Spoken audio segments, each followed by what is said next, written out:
কর্ম এবং ফল। মানুষের স্বভাব হলো এটাই যে তিনি নিজের প্রত্যেক পরিশ্রমের প্রতিফল প্রার্থনা করেন।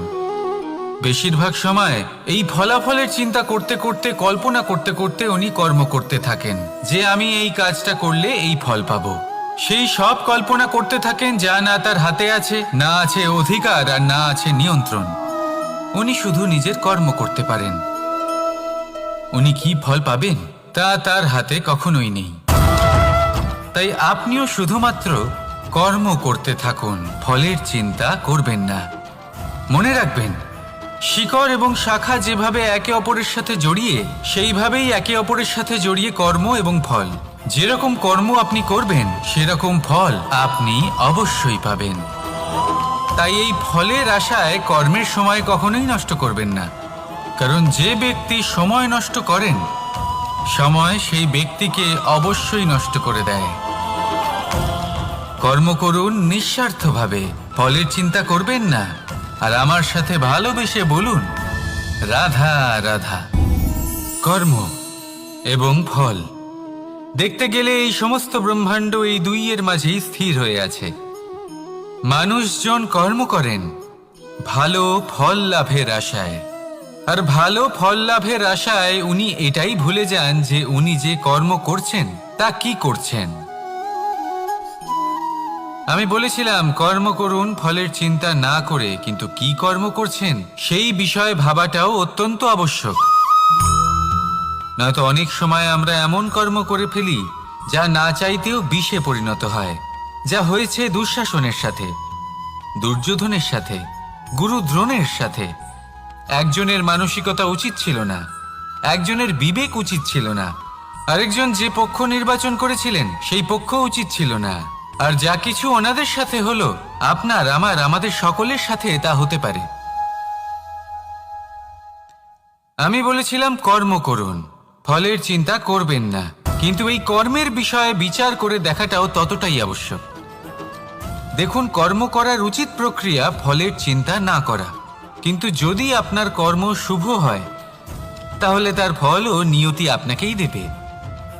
সর্বদা কর্ম করার সময় এটা ভাবুন যে আপনার এই কর্ম এই সংসারকে, এই সমাজকে, আপনার পরিবারকে, আপনার আশেপাশের মানুষজনকে কোন দিশায় নিয়ে যাবে। যদি এটা সবার জন্য মঙ্গলময় হয় তাহলে কর্ম করতে থাকুন। আর হ্যাঁ, নিশ্চিত রূপে ফলের চিন্তা করবেন না। আসুন আমার সাথে ভালোবেসে বলুন রাধা রাধা। বটবৃক্ষের বীজ সর্ষের দানার থেকেও ছোট হয়, কিন্তু যখন তা নিজের রূপ ধারণ করে তখন তা বিশাল বৃক্ষের আকার ধারণ করে, যা সহস্র বছর ধরে বেঁচে থাকে, ছায়া প্রদান করে, পাখিদের আশ্রয় প্রদান করে, আর দেয় পথচারীদের বিশ্রাম করার স্থান। কেন? কারণ সেই ছোট বীজ তা মাটির ভেতরে গিয়ে নিজের খোলস ত্যাগ করে। অন্ধকারে থাকে সে, যতই আলো আসুক না কেন, যতই বর্ষা আসুক না কেন, সব সহ্য করে। আর তারপরে একটা চারা গাছ অঙ্কুরিত হয়, তারপর ধীর গতিতে একটা বিশাল বৃক্ষতে পরিণত হয়।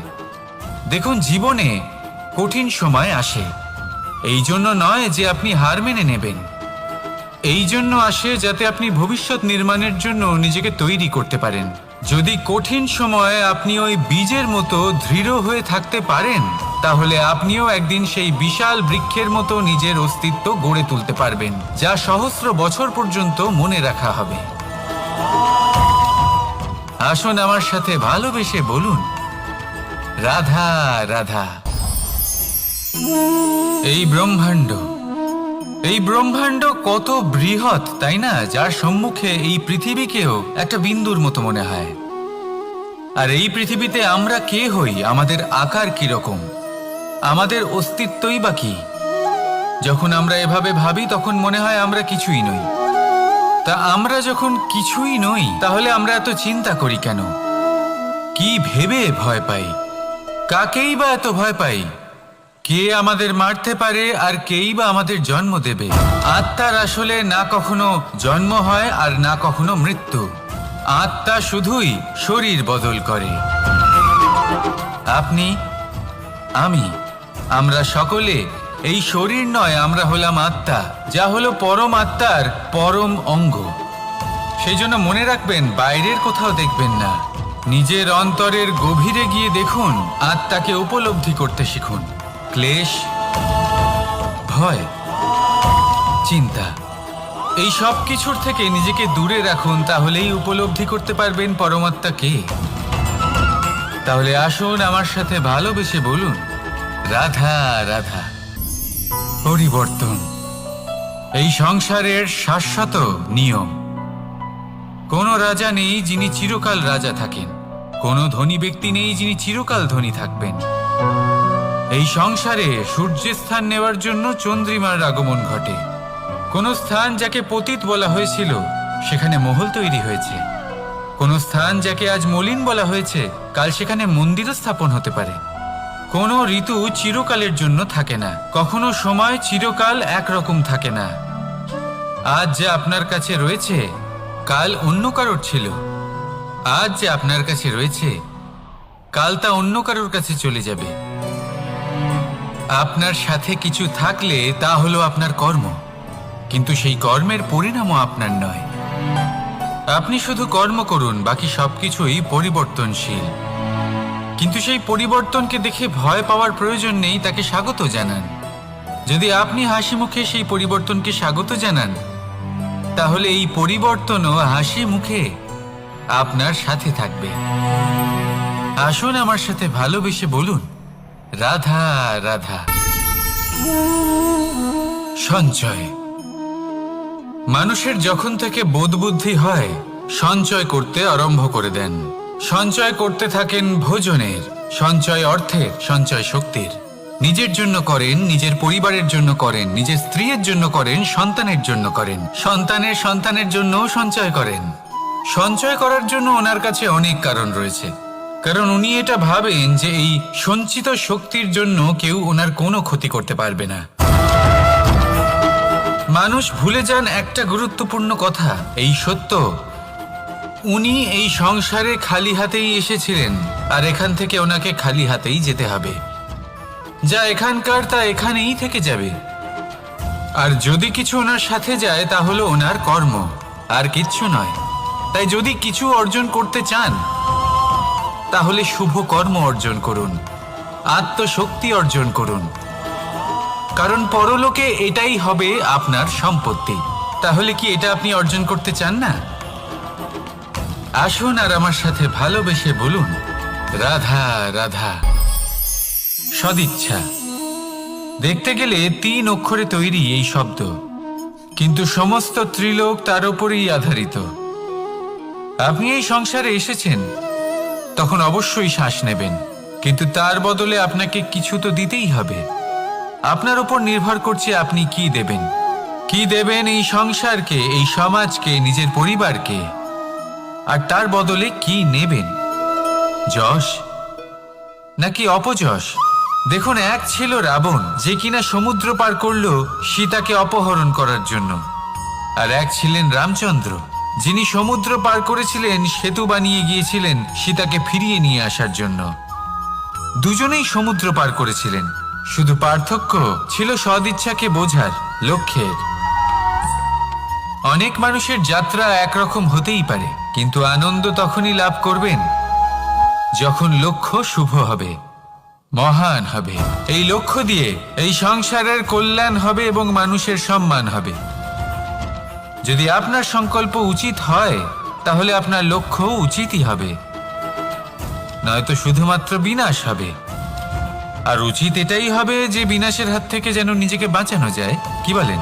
তাই জীবনে যে লক্ষ্য স্থির করছেন মনে রাখবেন তা যেন শুভ লক্ষ্য হয়। যদি এরকম হয় তাহলে আপনার যাত্রা, আপনার জীবন দুটোই শুভময় হবে। আসুন আর আমার সাথে ভালোবেসে বলুন, রাধা রাধা। সুরক্ষা। এই সুরক্ষা আসলে কি? এটা কি কোনো কবচ নাকি কোনো সীমা? এই সুরক্ষা আসলে অন্য কিছু। আমাদের মাতা পিতা, আমাদের প্রিয়জন, আমাদের বন্ধু, এই সমাজ, আমাদের শুভাকাঙ্ক্ষী, আমাদের আত্মীয়, এনারা সবাই আমাদের জীবনে কোনো না কোনো ভাবে সুরক্ষা দিয়ে থাকেন, একটা কবচ দিয়ে থাকেন কোনো না কোনো রূপে। কিন্তু দেখতে গেলে আমাদের পরাক্রমের পথে আমাদের বীরত্বের পথে, আমাদের সাহসের পথে এই সুরক্ষাই সব থেকে বড় বাধা হয়ে দাঁড়ায়। একবার ভেবে দেখুন, যদি আপনি কোনো সুরক্ষাই না পান বা যদি আপনি এই সুরক্ষা ভেঙে বাইরে আসতে পারেন, তাহলে আপনার বীরত্ব চরম সীমায় পৌঁছে যায়। কেন? কারণ তখন আপনি জানেন যে এই সংসারের সম্মুখীন আমাদের নিজেদেরই হতে হবে। আপনি বুঝে যান যে শত্রুর সম্মুখীন এবার নিজের বলের দ্বারা, নিজের পরাক্রমের দ্বারা, নিজের সাহসের দ্বারা করতে হবে। আর তখন আমাদের মনের মধ্যে এই শক্তি জাগ্রত হয়। এই শক্তি অন্তরেই বসবাস করে। শুধু এটা চিনে নিতে হবে, একে জাগ্রত করতে হবে। আর এটা সুরক্ষা ভেঙে যাওয়ার পরেই সম্ভব হয়। আর যারা নিজের শক্তি সম্পর্কে জানেন, যিনি নিজেই জানেন তিনি কতটা শক্তিশালী, তিনি নিজেই নিজের সুরক্ষা কবচ চিরকালের মতো ভেঙে ফেলে দেন, ঠিক কর্ণের মতো। আর তারপরে দেখুন, আপনার পরাজয় হোক বা বিজয়ী হোক না কেন, সেটাই অনেক বড় হয়, সেটাই প্রশস্ত হয়ে থাকে। সেই জন্য ত্যাগ করুন নিজের ভয়কে, নিজের আশেপাশের এই সুরক্ষা চক্রকে ভেঙে ফেলুন আর সম্মুখীন হন এই সংসারের নিজের শত্রুর সম্মুখীন হন। পরাক্রমের এই অঙ্কুর, তা অঙ্কুরিত হওয়ার জন্য বীজের উপরের এই কবচ, এটা ভেঙে যাওয়া অতি আবশ্যক। আসুন আমার সাথে ভালোবেসে বলুন, রাধা রাধা। যখন আমরা হাঁটতে থাকি আর আমাদের পায়ে কাঁটা বিঁধে যায়, তখন মুখ দিয়ে আহ বেরিয়ে আসে, কান্না চলে আসে, আর অনেক সময় অভিশাপও বেরিয়ে আসে। কিন্তু আমরা কি কখনো এটা এইভাবে দেখেছি, এইভাবে ভেবেছি যে আমরা যে পথে চলেছি সেই পথে কাঁটা বিঁধেছে, নাকি আমরা সেই পথ নির্বাচন করেছি যাতে শুধুই কাঁটা রয়েছে? নাকি আমরা এভাবে ভেবে দেখেছি যে এই কাঁটা আমাদের কষ্ট দিতে এসেছে, নাকি এটা আমরাই বিছিয়ে রেখেছিলাম? সাবধান থাকা উচিত ছিল, কারণ কাঁটা বিঁধলে যন্ত্রণা হবে, চিৎকার করে ফেলতে পারি, মুখ থেকে অভিশাপও বেরিয়ে আসতে পারে। কিন্তু এই অভিশাপ শুধুমাত্র আমাদের তরফ থেকে অভিশাপ হয়, সামনের ব্যক্তিটির ওপরও নির্ভর করে। এবার সেই ব্যক্তি যদি এমন হয় যে ফুল আর কাঁটা এই দুই সমানভাবে গ্রহণ করতে পারে, তার কাছে অভিশাপও বরদানে পরিণত হয়। শেষ পর্যন্ত ব্যাপারটা দাঁড়ায় ভাবনা, চিন্তা, দৃষ্টিভঙ্গির ওপর। কারণ আপনার এই ভাবনাই সত্যি হয়ে সামনে আসে। সেই জন্য এই ভাবনা, চিন্তা, মানসিকতাকে গুরুত্ব সহকারে দেখবেন।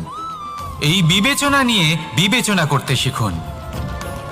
আমার কথার অর্থ হলো যে জীবনে যখন এরকম কিছু একটা ঘটবে, তখন ভেবে দেখুন যে এরকম কেন হলো। আপনি কি এমন কোনো কর্ম করেছিলেন যার কর্মফল এটা? এমন কোনো কাজ যা অনুচিত ছিল, অসত্য ছিল, যা অভদ্রতার কারণ ছিল? ভেবে দেখা প্রয়োজন। দেখুন, ইচ্ছে হলো আপনার যে আপনি কি করতে চান, ভাবনা আপনার, সত্য আপনার, জীবন আপনার, সিদ্ধান্ত আপনার। আসুন আর আমার সাথে ভালোবেসে বলুন, রাধা রাধা। সময়, এই সময় আসলে কি? এই সময় একটা সরল রেখা তো কখনোই নয়। সময় হলো একটা চক্র, যেখানে এর আদি সেখানেই হলো এর অন্ত, আর যেখানে তা শেষ হয় সেখান থেকেই তার শুরু হয়। এই সময় একটা অত্যন্ত বিচিত্র চিন্তা, বিচিত্র ভাবনা, একটা বিচিত্র বস্তু যা কেউ বুঝতে পারেন না। এই সময়ের লীলা, এর কোনো প্রমাণ নেই, কোনো জ্ঞান নেই, কোনো পরিমাপ নেই। শুধু এটুকু আমরা জানতে পারি, যেখানে শেষ হবে সেখান থেকে একটা নতুন সূচনাও হবে।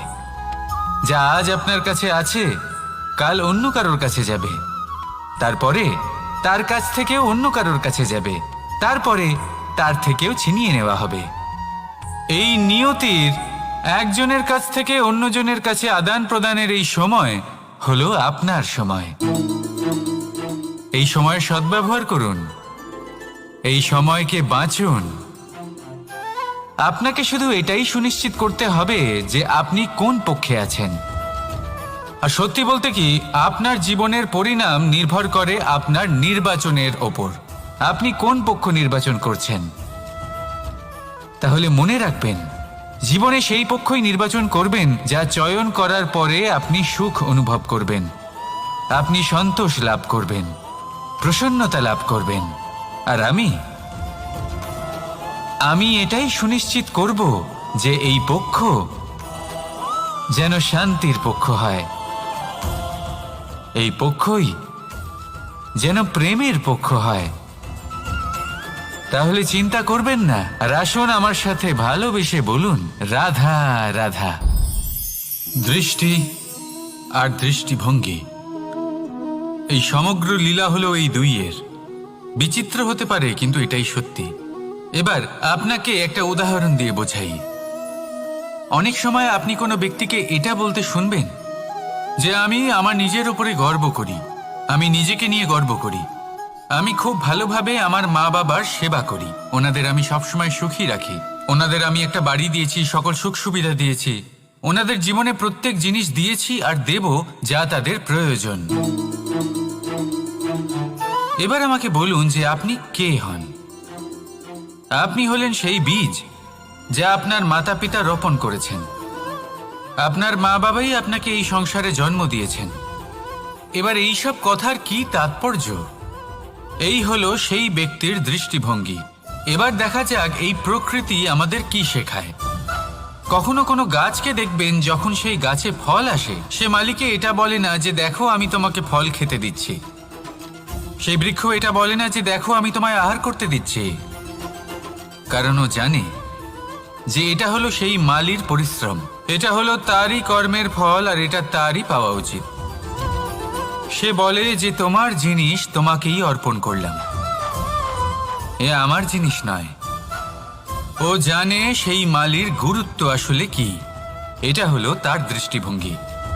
সেই জন্য আপনি জীবনে কোন ব্যক্তির মধ্যে, কোন পশু পাখির মধ্যে, কোন প্রাণীর মধ্যে, কোন পরিস্থিতিতে, কোন আবেগের মুহূর্তে কি দেখতে পাচ্ছেন, সেটা আপনার দৃষ্টিভঙ্গির উপরে নির্ভর করছে। তাই নিজের মনে ধনাত্মক ভাব জাগ্রত করুন, শুভ চিন্তা নিয়ে আসুন। এই ভাবনাই সত্য হয়ে সামনে আসবে। এই দৃষ্টিভঙ্গি এমন হয়ে যাবে যে আপনার জীবনে সবকিছুই শুভ হবে। তাহলে আসুন আর আমার সাথে ভালোবেসে বলুন, রাধা রাধা। প্রতিশোধ অথবা কাউকে দুঃখ দেওয়ার ভাবনা, যদি এটা আপনার মনে থাকে, তাহলে আপনি নিজের মনেই যন্ত্রণার একটা বিশাল বৃক্ষ রোপণ করছেন, এটা মনে রাখবেন। কারণ কাউকে দুঃখ দেবার এই ভাবনা, এটা হলো সেই বীজ যা আপনার মনেই পতিত হবে, আপনার মনেই অঙ্কুরিত হবে, আর আপনার মনেই একটা বিশাল বৃক্ষরূপে বেড়ে উঠবে। জীবন আপনার, কর্ম আপনার, কাউকে দুঃখ দেবার ভাবনা আপনার ছিল, এই বৃক্ষ হলো আপনার, তাই এর ফলও আপনিই পাবেন, যা গ্রহণও আপনাকেই করতে হবে। মনে রাখবেন, যে মানুষ এটা ভাবে যে আমি ওকে দুঃখ দেব, ওকে কষ্ট দিতে চাই আমি, সেই মানুষই দুঃখ আর কষ্ট পেয়ে থাকে। যদি সেই জায়গায় আপনি এটা ভাবেন যে আমি কাউকে সুখী করে তুলতে চাই, কাউকে সুখ প্রদান করতে চাই, তাহলে তারও বীজ আপনার মনেই রোপণ হবে, বৃক্ষে পরিণত হবে, যার ফলও আপনিই পাবেন। এখানে বিষয়টা হলো শুধু মানসিকতার চিন্তা, যা সত্য হয়ে আপনার সামনে আসে। তাহলে এই মানসিকতা শুভ করুন, সবার জন্য মঙ্গল কামনা করুন। অন্যের মনে আপনার জন্য ভালো চিন্তা থাকুক বা না থাকুক, আপনি সবার জন্য শুভ চিন্তা করে কর্ম করতে থাকুন, তাহলে আপনার সাথেও ভালোই হবে। তাহলে আসুন আর আমার সাথে ভালোবেসে বলুন, রাধা রাধা। সুখ আর অভিজ্ঞতা, এই দুই জীবনে একসাথে কখনোই আসে না। মনে রাখবেন, যেখানে সুখ থাকে সেখানে অভিজ্ঞতা থাকে না, আর যখন এই সুখ আমাদের জীবন থেকে দূরে চলে যায়, তখন আমাদের জীবনে আসে এই অভিজ্ঞতা। পরমাত্মা, প্রকৃতি, নিয়তি এই অভিজ্ঞতাকে আমাদের জীবনে পাঠান, যাতে আমরা একটা অত্যন্ত গুরুত্বপূর্ণ শিক্ষা, একটা জ্ঞান প্রাপ্ত করতে পারি। এই অভিজ্ঞতা আমাদের শেখায় যে অতীতে এমন কি হয়েছিল যা আমাদের করা উচিত হয়নি। আমাদের শেখায় ভবিষ্যতে এমন কি আছে যা আমাদের করা উচিত আর কি করা উচিত নয়। দেখতে গেলে এই অভিজ্ঞতা আমাদের সেই শিক্ষা দেয় যার জন্য আমরা সুখের দিকে উচিতভাবে অগ্রসর হতে পারি। সেই জন্য জীবনে যখনই দুঃখ আসবে, দুঃখের এই সময় আসবে, তখন হতাশ হবেন না। বোঝার চেষ্টা করুন এই পরিস্থিতি কেন এসেছে, কি শিক্ষা দিতে এসেছে। যদি আপনি সেই জ্ঞান লাভ করেন, সুখের পথে অগ্রসর হন, তাও উচিত রূপে, তাহলে এই অভিজ্ঞতার উদ্দেশ্য পূরণ হয়ে যায়। তাহলে আসুন আর আমার সাথে ভালোবেসে বলুন, রাধা রাধা। এবং ফল, মানুষের স্বভাব হলো এটাই যে তিনি নিজের প্রত্যেক পরিশ্রমের প্রতিফল প্রার্থনা করেন। বেশিরভাগ সময় এই ফলাফলের চিন্তা করতে করতে, কল্পনা করতে করতে উনি কর্ম করতে থাকেন যে আমি এই কাজটা করলে এই ফল পাবো। সেই সব কল্পনা করতে থাকেন যা না তার হাতে আছে, না আছে অধিকার, আর না আছে নিয়ন্ত্রণ। উনি শুধু নিজের কর্ম করতে পারেন। উনি কি ফল পাবেন তা তার হাতে কখনোই নেই। তাই আপনিও শুধুমাত্র কর্ম করতে থাকুন, ফলের চিন্তা করবেন না।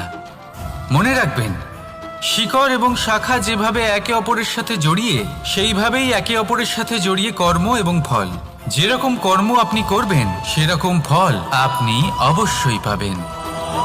তাই এই ফলের আশায় কর্মের সময় কখনোই নষ্ট করবেন না, কারণ যে ব্যক্তি সময় নষ্ট করেন, সময় সেই ব্যক্তিকে অবশ্যই নষ্ট করে দেয়। কর্ম করুন নিঃস্বার্থভাবে, ফলের চিন্তা করবেন না, আর আমার সাথে ভালোবেসে বলুন, রাধা রাধা। কর্ম এবং ফল, দেখতে গেলে এই সমস্ত ব্রহ্মাণ্ড এই দুইয়ের মাঝেই স্থির হয়ে আছে।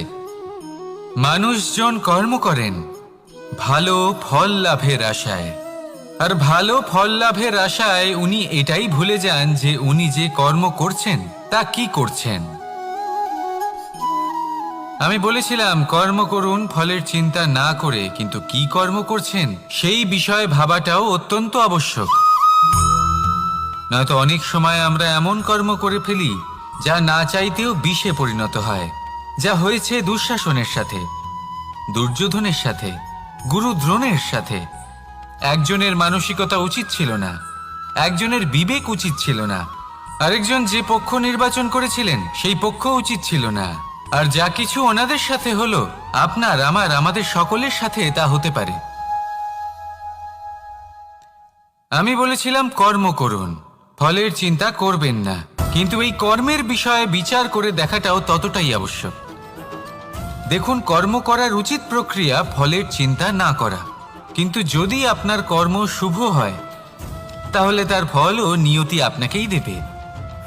সর্বদা কর্ম করার সময় এটা ভাবুন যে আপনার এই কর্ম এই সংসারকে, এই সমাজকে, আপনার পরিবারকে, আপনার আশেপাশের মানুষজনকে কোন দিশায় নিয়ে যাবে। যদি এটা সবার জন্য মঙ্গলময় হয়, তাহলে কর্ম করতে থাকুন। আর হ্যাঁ, নিশ্চিত রূপে ফলের চিন্তা করবেন না।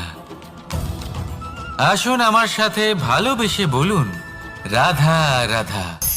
বটবৃক্ষের বীজ সর্ষের দানার থেকেও ছোট হয়, কিন্তু যখন তা নিজের রূপ ধারণ করে, তখন তা বিশাল বৃক্ষের আকার ধারণ করে, যা সহস্র বছর ধরে বেঁচে থাকে, ছায়া প্রদান করে, পাখিদের আশ্রয় প্রদান করে, আর দেয় পথচারীদের বিশ্রাম করার স্থান। কেন?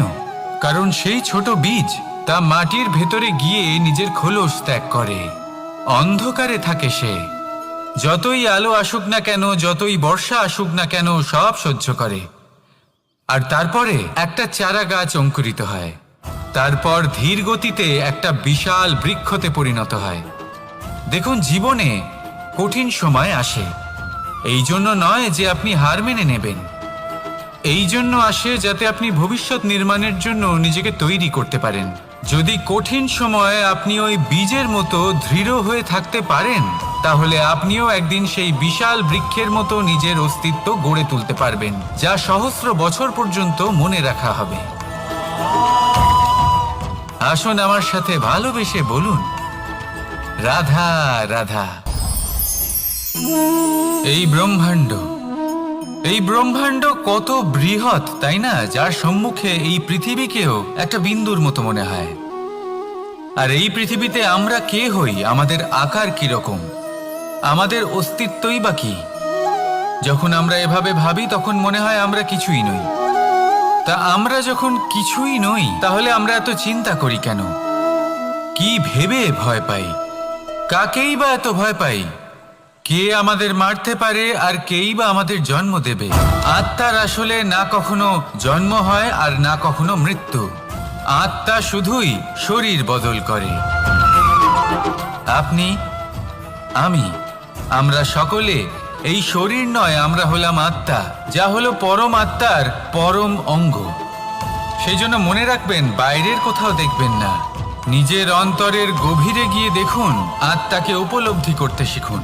ক্লেশ, ভয়, চিন্তা, এই সব কিছুর থেকে নিজেকে দূরে রাখুন, তাহলেই উপলব্ধি করতে পারবেন পরমাত্মা কে।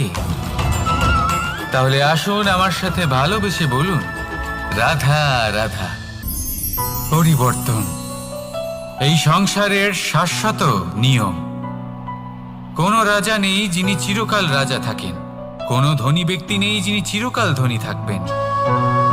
এই সংসারে সূর্যের স্থান নেওয়ার জন্য চন্দ্রিমার আগমন ঘটে। কোনো স্থান যাকে পতিত বলা হয়েছিল সেখানে মহল তৈরি হয়েছে। কোনো স্থান যাকে আজ মলিন বলা হয়েছে কাল সেখানে মন্দিরও স্থাপন হতে পারে। কোনো ঋতু চিরকালের জন্য থাকে না, কখনো সময় চিরকাল একরকম থাকে না। আজ যে আপনার কাছে রয়েছে কাল অন্য কারোর ছিল। আজ যে আপনার কাছে রয়েছে কাল তা অন্য কারোর কাছে চলে যাবে। আপনার সাথে কিছু থাকলে তা হলো আপনার কর্ম, কিন্তু সেই কর্মের পরিণামও আপনার নয়। আপনি শুধু কর্ম করুন, বাকি সবকিছুই পরিবর্তনশীল। কিন্তু সেই পরিবর্তনকে দেখে ভয় পাওয়ার প্রয়োজন নেই, তাকে স্বাগত জানান। যদি আপনি হাসি মুখে সেই পরিবর্তনকে স্বাগত জানান, তাহলে এই পরিবর্তনও হাসি মুখে আপনার সাথে থাকবে। আসুন আমার সাথে ভালোবেসে বলুন, রাধা রাধা। সঞ্চয়। মানুষের যখন থেকে বোধবুদ্ধি হয় সঞ্চয় করতে আরম্ভ করে দেন। সঞ্চয় করতে থাকেন ভোজনের, সঞ্চয় অর্থের, সঞ্চয় শক্তির। নিজের জন্য করেন, নিজের পরিবারের জন্য করেন, নিজের স্ত্রীর জন্য করেন, সন্তানের জন্য করেন, সন্তানের সন্তানের জন্যও সঞ্চয় করেন।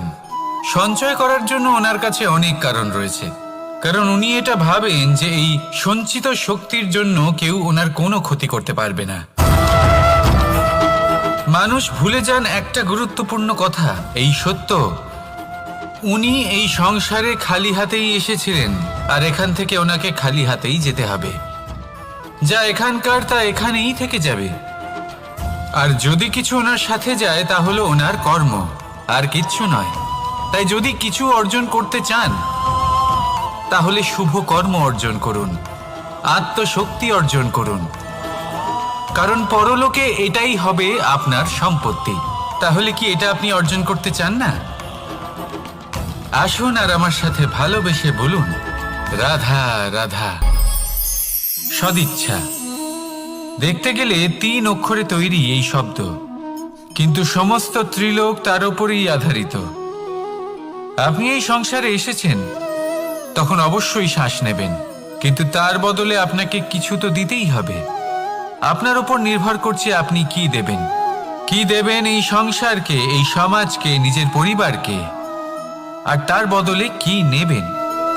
যশ নাকি অপযশ? দেখুন, এক ছিল রাবণ, যে কিনা সমুদ্র পার করলো সীতাকে অপহরণ করার জন্য, আর এক ছিলেন রামচন্দ্র, যিনি সমুদ্র পার করেছিলেন, সেতু বানিয়ে গিয়েছিলেন সীতাকে ফিরিয়ে নিয়ে আসার জন্য। দুজনেই সমুদ্র পার করেছিলেন, শুধু পার্থক্য ছিল সদিচ্ছাকে বোঝার, লক্ষ্যের। অনেক মানুষের যাত্রা একরকম হতেই পারে, কিন্তু আনন্দ তখনই লাভ করবেন যখন লক্ষ্য শুভ হবে, মহান হবে। এই লক্ষ্য দিয়ে এই সংসারের কল্যাণ হবে এবং মানুষের সম্মান হবে। যদি আপনার সংকল্প উচিত হয় তাহলে আপনার লক্ষ্য উচিতই হবে, নয়তো শুধুমাত্র বিনাশ হবে। আর উচিত এটাই হবে যে বিনাশের হাত থেকে যেন নিজেকে বাঁচানো যায়, কি বলেন? তাই জীবনে যে লক্ষ্য স্থির করছেন মনে রাখবেন তা যেন শুভ লক্ষ্য হয়। যদি এরকম হয় তাহলে আপনার যাত্রা, আপনার জীবন দুটোই শুভময় হবে। আসুন আর আমার সাথে ভালোবেসে বলুন, রাধা রাধা। সুরক্ষা। এই সুরক্ষা আসলে কি? এটা কি কোনো কবচ, নাকি কোনো সীমা? এই সুরক্ষা আসলে অন্য কিছু। আমাদের মাতা পিতা, আমাদের প্রিয়জন, আমাদের বন্ধু, এই সমাজ, আমাদের শুভাকাঙ্ক্ষী, আমাদের আত্মীয়, এনারা সবাই আমাদের জীবনে কোনো না কোনোভাবে সুরক্ষা দিয়ে থাকেন, একটা কবচ দিয়ে থাকেন কোনো না কোনো রূপে। কিন্তু দেখতে গেলে আমাদের পরাক্রমের পথে, আমাদের বীরত্বের পথে, আমাদের সাহসের পথে এই সুরক্ষাই সব থেকে বড় বাধা হয়ে দাঁড়ায়। একবার ভেবে দেখুন, যদি আপনি কোনো সুরক্ষাই না পান, বা যদি আপনি এই সুরক্ষা ভেঙে বাইরে আসতে পারেন, তাহলে আপনার বীরত্ব চরম সীমায় পৌঁছে যায়। কেন? কারণ তখন আপনি জানেন যে এই সংসারের সম্মুখীন আমাদের নিজেদেরই হতে হবে। আপনি বুঝে যান যে শত্রুর সম্মুখীন এবার নিজের বলের দ্বারা, নিজের পরাক্রমের দ্বারা, নিজের সাহসের দ্বারা করতে হবে। আর তখন আমাদের মনের মধ্যে এই শক্তি জাগ্রত হয়। এই শক্তি অন্তরেই বসবাস করে। শুধু এটা চিনে নিতে হবে, একে জাগ্রত করতে হবে। আর এটা সুরক্ষা ভেঙে যাওয়ার পরেই সম্ভব হয়। আর যারা নিজের শক্তি সম্পর্কে জানেন, যিনি নিজেই জানেন তিনি কতটা শক্তিশালী, তিনি নিজেই নিজের সুরক্ষা কবচ চিরকালের মতো ভেঙে ফেলে দেন, ঠিক কর্ণের মতো।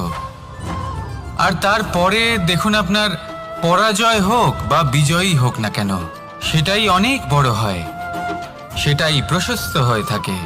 সেই জন্য ত্যাগ করুন নিজের ভয়কে, নিজের আশেপাশের এই সুরক্ষা চক্রকে ভেঙে ফেলুন, আর সম্মুখীন হন এই সংসারের নিজের শত্রুর সম্মুখীন হন। পরাক্রমের এই অঙ্কুর, তা অঙ্কুরিত হওয়ার জন্য বীজের উপরের এই কবচ, এটা ভেঙে যাওয়া অতি আবশ্যক। আসুন আমার সাথে ভালোবেসে বলুন, রাধা রাধা।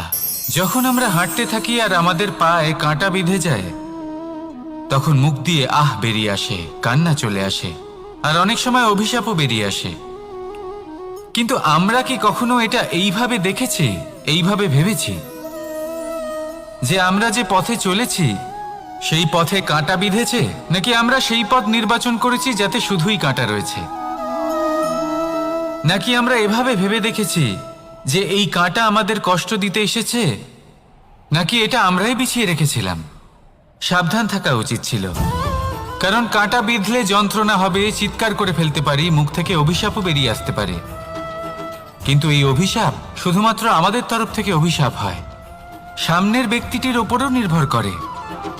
এবার সেই ব্যক্তি যদি এমন হয় যে ফুল আর কাঁটা এই দুই সমানভাবে গ্রহণ করতে পারে, তার কাছে অভিশাপও বরদানে পরিণত হয়। শেষ পর্যন্ত ব্যাপারটা দাঁড়ায় ভাবনা, চিন্তা, দৃষ্টিভঙ্গির ওপর। কারণ আপনার এই ভাবনাই সত্যি হয়ে সামনে আসে। সেই জন্য এই ভাবনা, চিন্তা, মানসিকতাকে গুরুত্ব সহকারে দেখবেন। এই বিবেচনা নিয়ে বিবেচনা করতে শিখুন। আমার কথার অর্থ হলো যে জীবনে যখন এরকম কিছু একটা ঘটবে, তখন ভেবে দেখুন যে এরকম কেন হলো। আপনি কি এমন কোনো কর্ম করেছিলেন যার কর্মফল এটা? এমন কোনো কাজ যা অনুচিত ছিল, অসত্য ছিল, যা অভদ্রতার কারণ ছিল? ভেবে দেখা প্রয়োজন। দেখুন, ইচ্ছে হলো আপনার যে আপনি কি করতে চান, ভাবনা আপনার, সত্য আপনার, জীবন আপনার, সিদ্ধান্ত আপনার। আসুন আর আমার সাথে ভালোবেসে বলুন, রাধা রাধা। সময়। এই সময় আসলে কি? এই সময় একটা সরল রেখা তো কখনোই নয়।